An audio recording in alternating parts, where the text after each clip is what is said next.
È finita comunque una grandissima stagione per il Reale.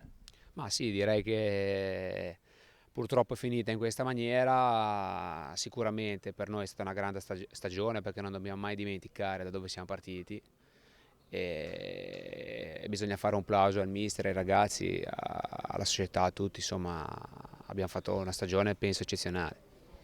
Forse oggi non ci è andato tutto per il verso giusto, non siamo stati molto fortunati. Facciamo i complimenti a Riva che va a fare la finale. Davide, hai sbloccato la partita.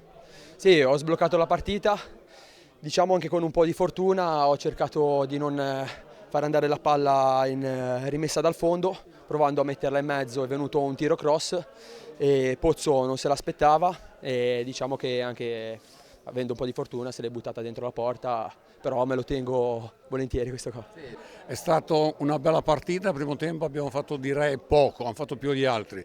Il secondo tempo mi sembra che sia quasi a senso unico. Abbiamo avuto 4 palle gol clamorose, il loro portiere è stato molto bravo, che noi lo conosciamo perché ha giocato 10 anni con noi, e poi giustamente siamo stati premiati perché abbiamo fatto un gol, è giusto che sia andata così. Una bella vittoria. Una bella vittoria sofferta e nel momento meno atteso, meno aspettato, perché comunque eravamo in 10 uomini per l'espulsione del Tuna, di Matteo, però volevamo questa vittoria.